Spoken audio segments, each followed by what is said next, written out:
ஓம் சாந்தி 10/9/2025 சாக்கார முரளி.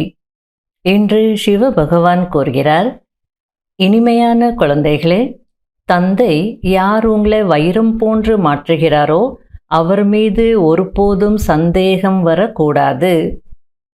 சந்தேக புத்தியுடையவராகுவது என்றால் தனக்கு நஷ்டத்தை ஏற்படுத்திக் கொள்வதாகும். கேள்வி: மனிதனிலிருந்து தேவதையாகுவதற்கான படிப்பில் தேர்ச்சி அடைவதற்கான முக்கியமான ஆதாரம் என்ன? பதில்: நிச்சயம். நிச்சய புத்தியுடையவராகுவதற்கு தைரியம் வேண்டும். மாயை அந்த தைரியத்தை துண்டிக்கிறது, சந்தேக புத்தியுடையவராக ஆக்குகிறது. போக போக படிப்பின் மீதோ அல்லது படிப்பிக்கும் சுப்ரீம் ஆசிரியர் மீதோ சந்தேகம் வந்துவிட்டால் தனக்கும் மற்றவர்களுக்கும் நஷ்டத்தை ஏற்படுத்துகிறார்கள். முரளியின் பாடல்: நீங்கள் அன்பு கடலாக இருக்கிறீர்கள். ஓம் சாந்தி. ஆன்மீக குழந்தைகளுக்காக சிவ் பாபா புரிய வைத்துக் கொண்டிருக்கிறார். நீங்கள் அன்பு கடலாக இருக்கிறீர்கள் என்று குழந்தைகள் தந்தையின் மகிமையை செய்கிறீர்கள். அவரை ஞான கடல் என்று சொல்லப்படுகிறது. ஞான கடல் ஒருவர்தான். அன்பு கடல் தான் இருந்தாலும் ஞானம் கொடுத்த பிறகுதானே அவருடைய அன்பை நம்ம புரிஞ்சுக்க முடியும், அவர் யாருன்றது தெரிஞ்சுக்க முடியும். ஆகையால அன்பு கடலாகவும் இருக்கிறார். ஆனால் அதற்கு முன்னாடி ஞான கடலாக இருக்கிறார். அவர் ஒருவர் தான் ஞான கடல் அப்படின்னு சொல்றார். பரம்பிதா பரமாத்மாவிடம்தான் ஞானம் இருக்கிறது. இந்த ஞானத்தினால் புது உலகம் ஸ்தாபனை ஆகிறது. புதிதாக ஒரு உலகத்தை உருவாக்குகிறார் என்று அப்படி இல்லை. உலகமோ அழிவற்றது. பழைய உலகத்தை புதியதாக மட்டும் மாற்றுகிறார். அதாவது பழையது மாறி புதியதாகிறது. இல்லாத ஒரு உலகத்தை நான் படைக்கல, ஆல்ரெடி இருக்கு, பழையதா இருக்கு, அதை நான் புதியதாக மாத்துறேன் அப்படின்னு சொல்றார். அப்ப படைக்கிறதுன்னா புதியதாக மாத்துறது. இப்போது எப்படி புதியதாகிறது? முதலில் அங்கே வசிக்கக்கூடியவர்கள் தகுதியானவர்களாக இருக்க வேண்டும்.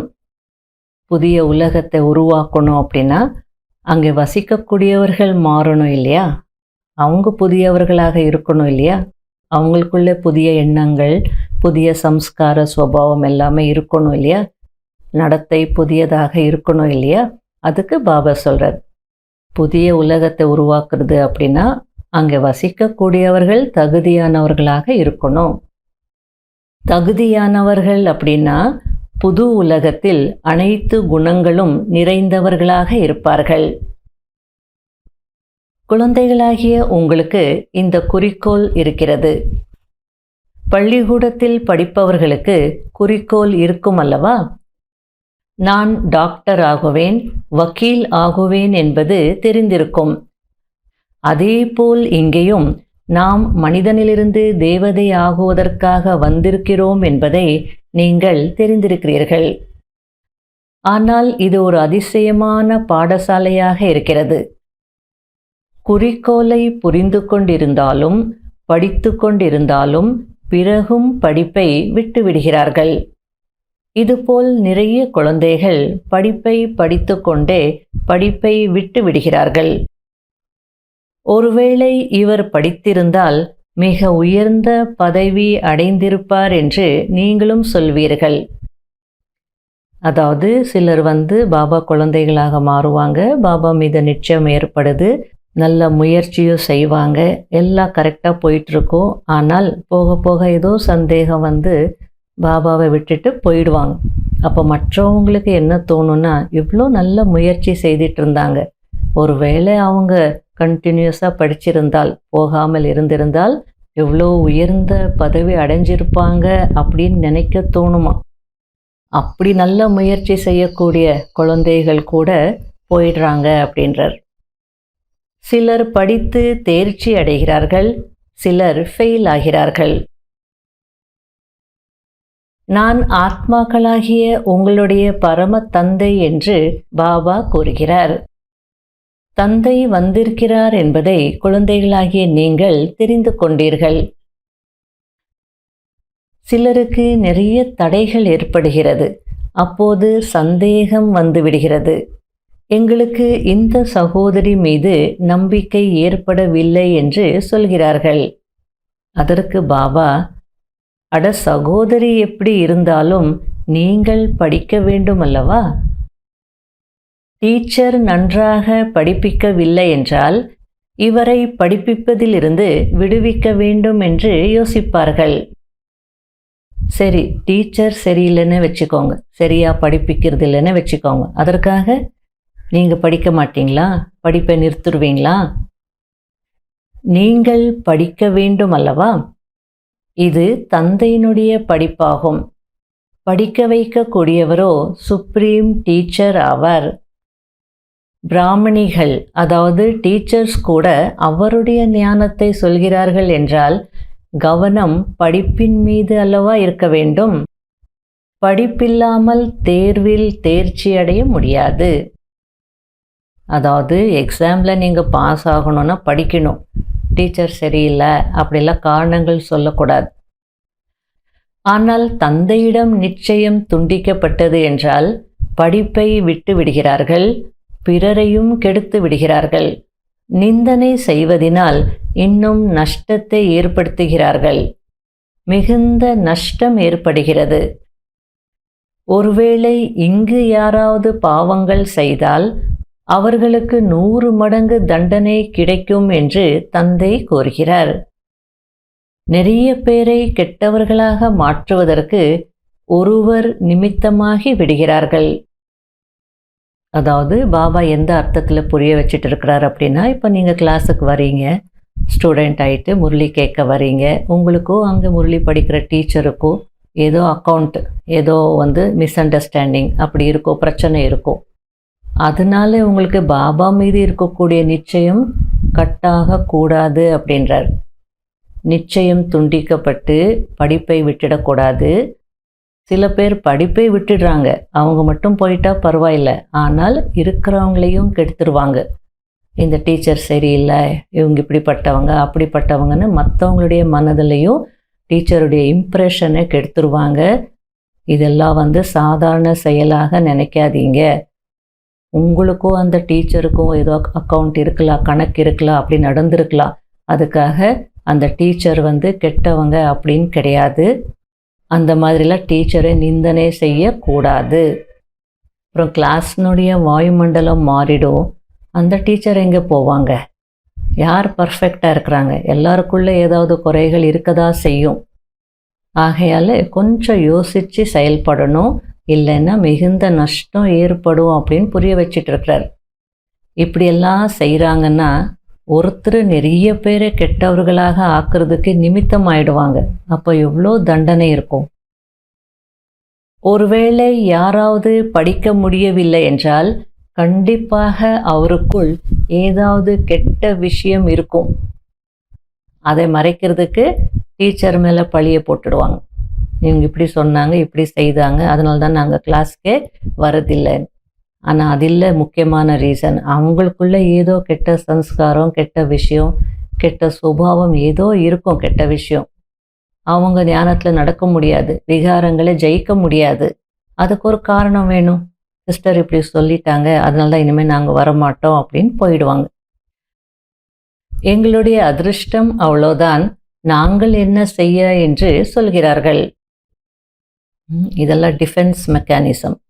என்னால் முடியல, சங்கட்டனில் என்னால் நடக்க முடியல, சன்ஸ்காரம் ஒத்து போகலை, எனக்குள்ளே இந்த கடினமான சன்ஸ்காரம் இருக்குது அப்படின்றது உணர்றதில்லை.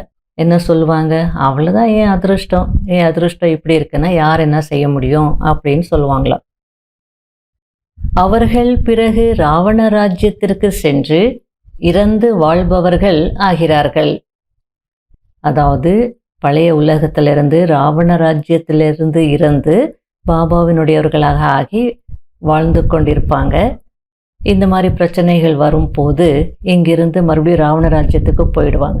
இங்கிருந்து இறந்து ராவண ராஜ்யத்தில் வாழ்பவர்களாக ஆயிடுறாங்க அப்படின்றார். வைரம் போன்ற வாழ்க்கை உருவாக்கி கொள்ள முடியாது. ஹார்ட் ஃபெயில் ஆகுவது போல் ஆகிவிடுகிறார்கள். அதாவது சில பேரை பார்த்துருக்குறோம் இல்லையா, உலகத்தில் நல்லதாக வாழ்ந்துட்டு இருப்பாங்க, திடீரென ஹார்ட் அட்டாக் வந்துடும், போயிடுவாங்க, சரீரத்தை விட்டு போயிடுவாங்க. அதுபோல் இங்கேயும் நல்லதாக முயற்சி செய்துட்டு இருப்பாங்க, நல்லதாக நிச்சய புத்தியோடையவர்களாக இருப்பாங்க. அப்புறம் என்ன நடக்குதுன்னே தெரியல, ஹார்ட் ஃபெயில் வர மாதிரி ஒரு செகண்டில் பாபாவை விட்டுட்டு போயிடுவாங்க. மனிதர்கள் ஹார்ட் ஃபெயில் ஆகிறார்கள் என்றால் சென்று மறுபிறவி எடுக்கிறார்கள். இங்கு ஹார்ட் ஃபெயில் ஆகிறார்கள் என்றால் அசுர சம்பிரதாயத்தில் சென்று விடுகிறார்கள். தந்தை உங்களுக்கு தெய்வீக திருஷ்டி கொடுத்திருக்கிறார். ஆத்மாவிற்கு நம்முடைய 84 பிறவிகளின் சக்கரம் இப்போது முடிய போகிறது என்பது தெரிகிறது. ஆக சிருஷ்டி சக்கரம் எப்படி சுழல்கிறது, இதுவும் புத்தியில் இருக்க வேண்டும், நினைவு யாத்திரையில் இருக்க வேண்டும். அதாவது சிருஷ்டி சக்கரத்தினுடைய ஞானம் புத்தியில் இருக்கணும். எப்போ நம்ம 84 பிறவிகளின் சக்கரம் முடிய போகுது அப்படின்ற விஷயத்தை நல்லா புரிஞ்சுக்கிறோமோ அப்போ தான் நம்ம ரிட்டர்ன் போகணுன்றதையும் உணர்வோம். அப்போ ரிட்டர்ன் போகணும்னா தூய்மை ஆகணும், பாவ கர்மங்களை அழிக்கணும், அதுக்கு நினைவு யாத்திரையில் இருக்கணும் அப்படின்னு புரிய வச்சுட்டு இருக்கிறார். அடுத்தது பாபா முதலில் பூஜை ஆரம்பமாகும் போது பெரிய பெரிய வைரத்தினாலான லிங்கங்களை உருவாக்குகிறீர்கள். மிகவும் விலைமதிப்பற்றதாக இருந்தது. ஏனென்றால் சிவபாபா எவ்வளவு பணக்காரராக மாற்றுகிறார், அவரே சுயம் வைரமாக இருக்கிறார் என்றால் ஆத்மாக்களையும் வைரம் போன்று மாற்றுகிறார். ஆகையால முதல்ல அந்த பூஜை ஆரம்பமாகும் போது வைரத்தினால லிங்கத்தை நீங்க உருவாக்கி பூஜை செய்தீங்க. யாருடைய அதிருஷ்டத்தில் உயர்ந்த பதவி இல்லையோ அவர்கள் பிறகு கர்மமும் அதுபோல்தான் செய்வார்கள். பிறகு 100 மடங்கு தண்டனை ஏறிவிடுகிறது. புண்ணியாத்மா ஆகுவதற்காக முயற்சி செய்து பிறகு பாவம் செய்வதினால் 100 மடங்கு பாவம் ஆகிவிடுகிறது. பிறகு குள்ள மனிதரைப் போல் இடையிலேயே நின்று விடுகிறார்கள், வளர்ச்சி அடைவதில்லை. ஏதாவது காரணத்தினால் பாபாவை விட்டுவிட்டார்கள் என்றால் முட்டாள் என்பார்கள்.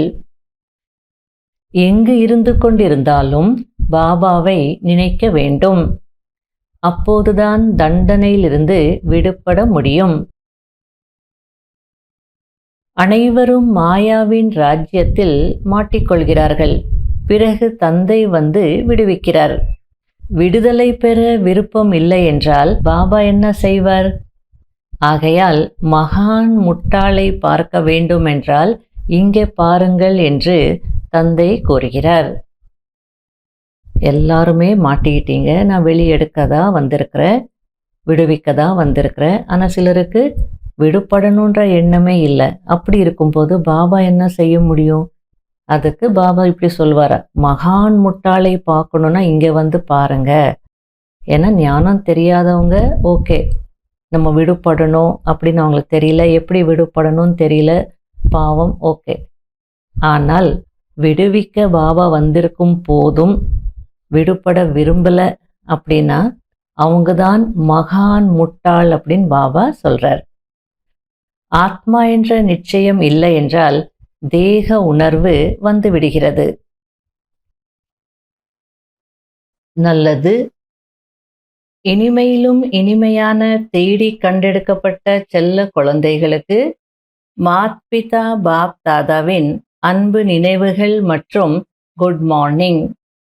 ஆன்மீக குழந்தைகளுக்கு ஆன்மீக தந்தையின் நமஸ்காரம். கடைபிடிக்க வேண்டிய முக்கியமான சாராம்சம். முதல் பாயிண்ட், சுப்ரீம் டீச்சரின் படிப்பு நம்மை நரனிலிருந்து நாராயணனாக மாற்றக்கூடியதாக இருக்கிறது. இந்த நிச்சயத்துடன் கவனம் கொடுத்து படிக்க வேண்டும். மற்றபடி படிக்க வைக்கக்கூடிய டீச்சரை பார்க்காதீர்கள். 2வது பாயிண்ட், ஆத்ம அபிமானி ஆகுவதற்கான முயற்சி செய்ய வேண்டும். இறந்து வாழ்ந்து கொண்டிருக்கிறீர்கள் என்றால் இந்த ஷரீரத்தின் மீது இருக்கும் பற்றை விட்டுவிட வேண்டும். புண்ணியாத்மா ஆக வேண்டும். எந்த ஒரு பாவ கர்மமும் செய்யக்கூடாது.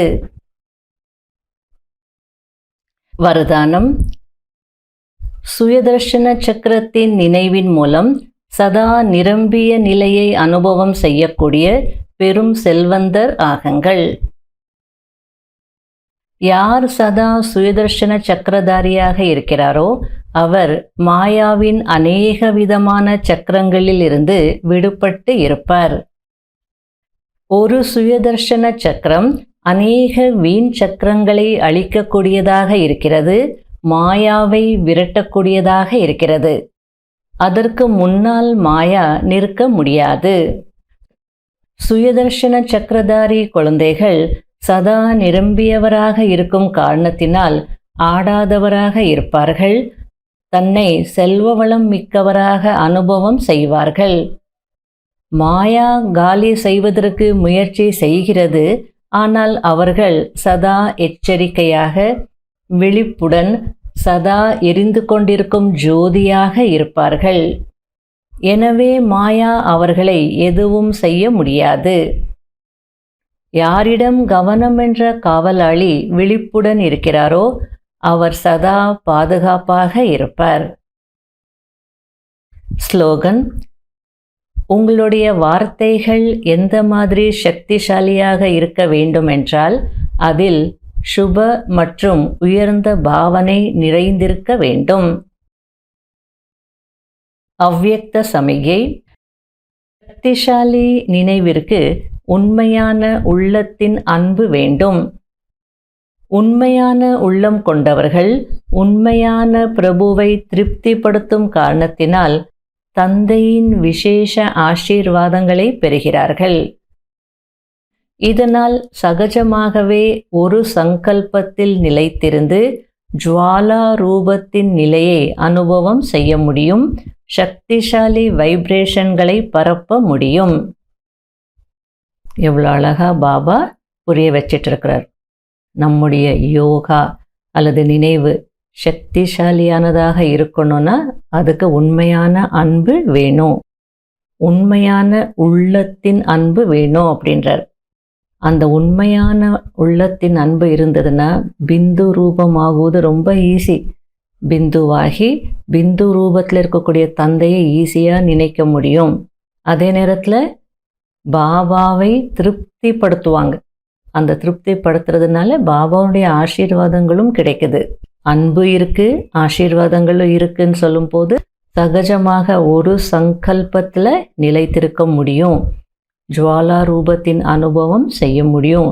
சக்திசாலி வைப்ரேஷன்ஸை பரப்ப முடியும்னு சொல்கிறார். ஆகையால் ஜுவாலா ரூப யோகம் அப்படின்னா வேற ஒன்றும் இல்லை, பவர்ஃபுல் நினைவு.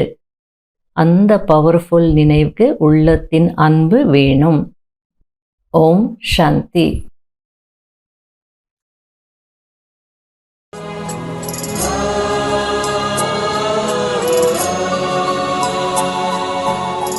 உயிரோ உருகுது உந்தன் நினைவில்தான்.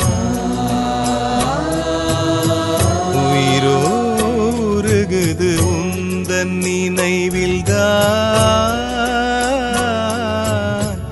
உயிரோ உருகுது உந்தன் நினைவில்தான்.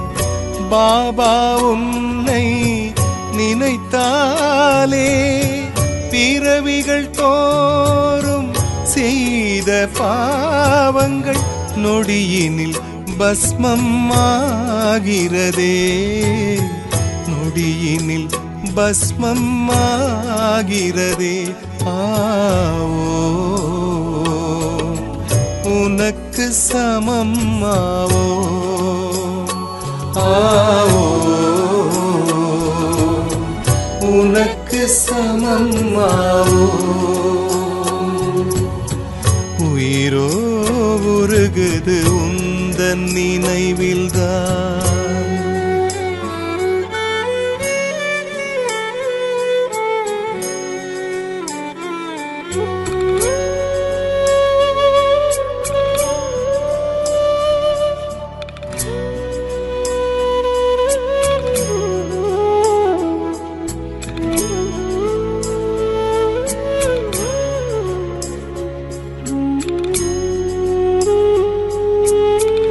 லட்சியமின்றியே வாழ்ந்து வந்தேன் நான். உயர்ந்த லட்சியம் தந்தது நீயே. லட்சியமின்றியே வாழ்ந்து வந்தேன் நான். உயர்ந்த லட்சியம் தந்தது நீயே. உண்மை அன்பை தேடி அலைந்தேன். உன்னிடம் தான் அந்த அன்பை அடைந்தேன். உண்மை அன்பை தேடி அலைந்தேன். உன்னிடம் தான் அந்த அன்பை அடைந்தேன். விடியலை நோக்கி என்னை நீ அழைத்தாய். விடியலை நோக்கி என்னை நீ அழைத்தாய். பாபா உனை நான் மறவேனே. பிறவிகள் தோறும் செய்த பாவங்கள் நொடியினில் பஸ்மம் ஆகிறதே. இனில் பஸ்மம் ஆகிறதே. ஆவோ உனக்கு சமம் ஆவோ.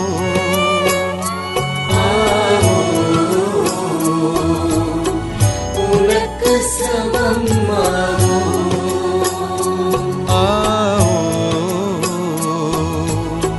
உனக்கு சமம் ஆவோ.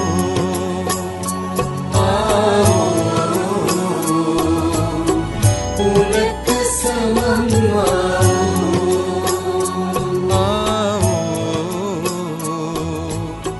உனக்கு சமம் ஆவோ.